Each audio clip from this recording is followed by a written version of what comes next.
लोकसभा में अपने संबोधन के दौरान मैंने इस बात का जिक्र किया था कि लोकतंत्र में जनता द्वारा विपक्ष को यह दायित्व सौंपा जाता है कि वह सरकार से उचित प्रश्न पूछे।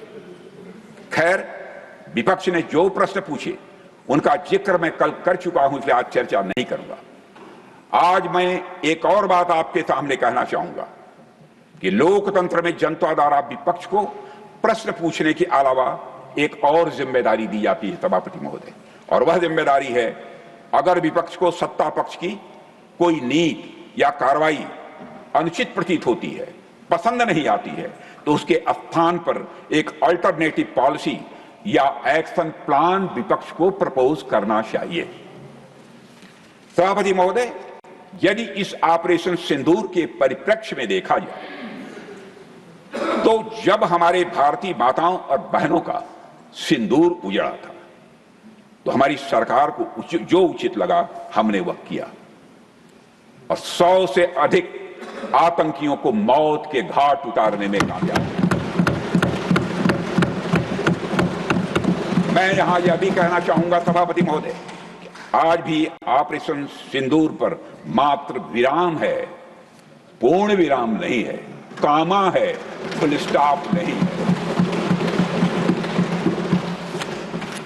अगर किसी को यह लगता है कि हमने ऑपरेशन सिंदूर करके ठीक नहीं किया तो मैं उन्हें आमंत्रित करता हूं वह जनता को बताएं कि उनके पास इसका अल्टरनेटिव एक्शन प्लान क्या है। हमारी माताओं बहनों का सिंदूर उजड़ गया तो क्या हम पाकिस्तान के साथ डिप्लोमेटिक एंगेजमेंट करें? क्या हम पाकिस्तान को डोजियर सौंपें? क्या हम अंतर्राष्ट्रीय संगठनों में जाकर केवल बातें करें? जब हमारे विपक्ष के साथी सत्ता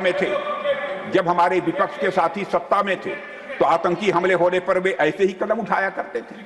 क्षमा कीजिएगा खड़गे जी, मैं विपक्ष का बहुत सम्मान करता हूं और स्वस्थ लोकतांत्रिक व्यवस्था में विपक्ष का सम्मान किया भी जाना चाहिए।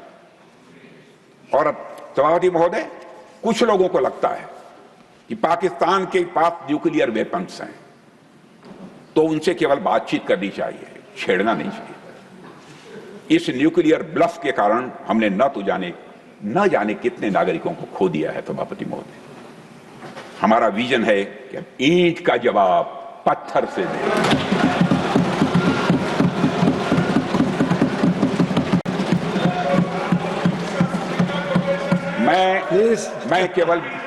मैं केवल विपक्ष के सम्मानित सदस्यों से ही नहीं बल्कि सभी सम्मानित सदन के सदस्यों से मैं कहना चाहूंगा, आज नागपंचमी है।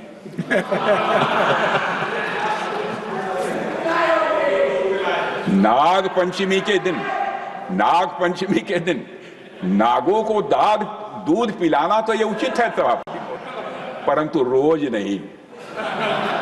हमारा विजन है कि ऑपरेशन सिंदूर सतत चलता रहे, बीच में इसके विराम भले ही हो सकते हैं लेकिन पूर्ण विराम कभी नहीं होगा जब तक आतंकवाद का फैलाया जाए। सभापति महोदय, आज जब मैं देश के अलग अलग हिस्सों में जाता हूं तो मुझे भारतीय जनता का हमारी सरकार के इस विजन के प्रति अटूट विश्वास दिखाई देता है। पर कुछ हमारे मित्र हैं, क्या चाहते हैं वह हमारी समझ के बाहर है। इसका हमारे सम्मानित नेता प्रतिपक्ष खड़े होंगे तो जवाब देंगे, लेकिन हमारी समझ के बाहर है सभापति महोदय। जब आप सत्ता में थे तो आपकी पॉलिसी पैरालिसिस ने देश को नुकसान पहुंचाया है, मैं विनम्रता के साथ यह कहना चाहता हूं। और आज जब आप विपक्ष में हैं तो आपकी पॉलिसी बैंकरप्सी देश के लिए और लोकतंत्र के लिए चिंता का विषय बन चुकी है। सभापति महोदय, हमारे विपक्ष के कुछ मित्र यह भी कह रहे हैं कि ऑपरेशन सिंदूर के दौरान हमें पाक ऑक्युपाइड कश्मीर यानी पीओके पर कब्जा कर लेना चाहिए था। पहले क्यों नहीं किया? जब मैं विपक्ष के अपने साथियों से यह बातें सुनता हूं, सभापति महोदय, मुझे आश्चर्य होता है कि ये लोग मन से यह बातें कर रहे हैं या केवल सिर्फ दिखावा मात्र है।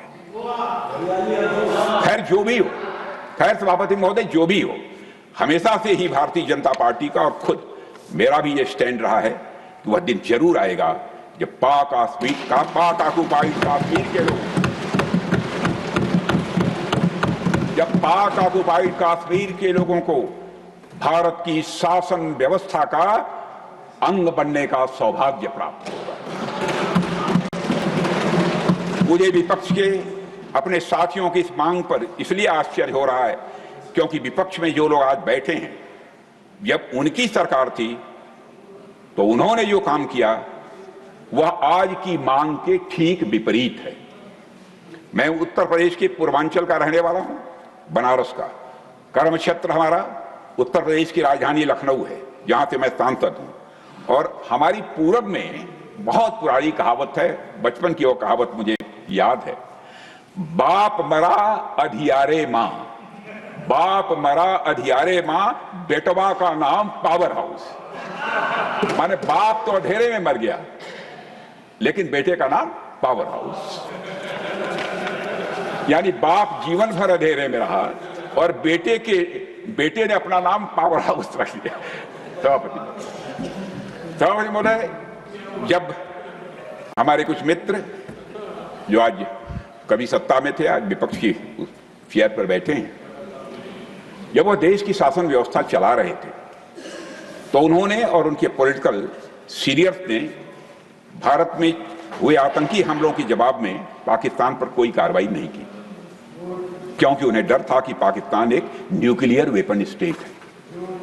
और आज जब हम पाकिस्तान को मुंह तोड़ जवाब दे रहे हैं तो मुझे इस अंधेरे और पावर हाउस वाली बाप बेटे की कहानी स्वाभाविक रूप से याद आ रही है, इसलिए मैंने उसकी चर्चा की। आज विपक्ष के हमारे साथियों को का पीओके प्रेम देखकर मुझे एक गजल भी याद आ रही है, जिसका एक शब्द बदल कर मैं आपको सुनाना चाहता हूं।